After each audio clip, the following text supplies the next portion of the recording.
সঙ্গীত জগতের প্রায় সকলের সঙ্গেই তার পরিচয়। ব্রাহ্মণবাড়িয়ার পুরনো বাসিন্দা হিসেবে আমার সঙ্গেও সকলের সুসম্পর্ক রয়েছে। কিন্তু সেবার বেড়াতে গিয়ে মনে হলো পূর্ব পাকিস্তানের পরিস্থিতি যেন অন্যরকম, যেন নতুন কিছুর প্রহর গুনছে। চারদিকে আন্দোলন, উদ্দীপনা, মিছিল, স্লোগানে থরথর করে কাঁপছে। শেখ মুজিবুর রহমান স্বাধীন বাংলাদেশ গঠনের ডাক দিয়েছেন। সেই ডাকে পূর্ব পাকিস্তানের গ্রাম, নগর, মাঠ, পাথার উদ্দীপনায় উত্তাল।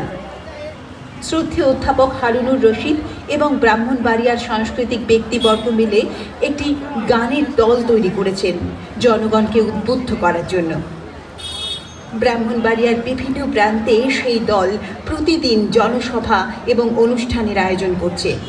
প্রতিদিন বিকেল হলেই দলের সদস্যদের মধ্যে এবং আমার দিদি প্রথম থেকেই ছিলাম।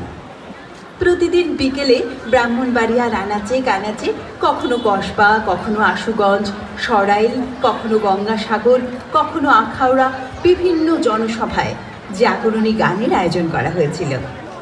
গানগুলো সুর ও বাণীর রণঝঙ্কারে জনতা উদ্বেল হয়ে উঠেছিল। প্রতিটি সভা শুরুর আগে ডাক্তার ফরিদুল হুদা, কবি আসাদ চৌধুরী সহ আরও কয়েকজন আলোচক পাকিস্তানের নীতির বিরুদ্ধে উদ্দীপনাময় ভাষণ দিতেন। তারপর শুরু হতো প্রতিবাদী গান এবং জাগরণী গান। সেই গানগুলো লিখেছিলেন অধ্যাপক AKM হারুনুর রশিদ ও প্রখ্যাত গীতিকার জীবন বর্মন।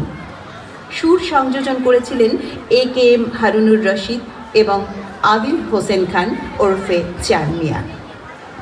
প্রায় 20টি জাগরণী গান ব্রাহ্মণবাড়িয়ার মাটিতে তৈরি হয়েছিল সেই সময়। বিভিন্ন জনসভায় আমরা গানগুলো সমবেত এবং একক কণ্ঠে পরিবেশন করেছিলাম।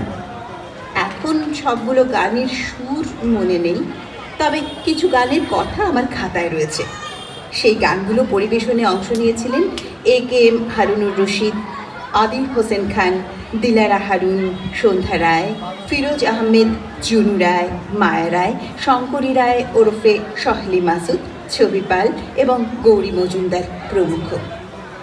20টি গান থেকে আমরা 6টি গান বেছে নিয়েছি রেকর্ড করার জন্য, কারণ আমার মনে হয় এগুলো ঐতিহাসিক দলিল হবে।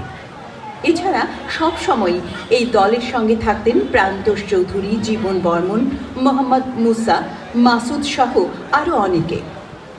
সবার কথা এখন আর স্মৃতিতে নেই। 71-এর মার্চের দ্বিতীয় সপ্তাহ পর্যন্ত আমরা দাপটের সঙ্গে জাগরণী এবং প্রতিবাদী গানগুলো আমরা পরিবেশন করেছিলাম। সেই আগুন ঝরা দিনগুলো এখনও স্মৃতিতে অম্লান হয়ে রয়েছে। আরেকটি গর্বিত মুহূর্তের কথা বলেই আমার কথা বলা শেষ করব। 1972 সালের 16ই ডিসেম্বর ব্রাহ্মণবাড়িয়াতে প্রথমবার যে বিজয় উৎসব পালিত হয়, সেই আবেগঘন অনুষ্ঠানে সঙ্গীত পরিচালনার দায়িত্ব এই ভারত কন্যার ওপর অর্পণ করা হয়েছিল। ব্রাহ্মণবাড়িয়ার কাচারি পুকুর পাড়ের জনপ্লাবিত সেই অনুষ্ঠানের কথা এখনও স্মৃতিতে জলজল করে ভাসে।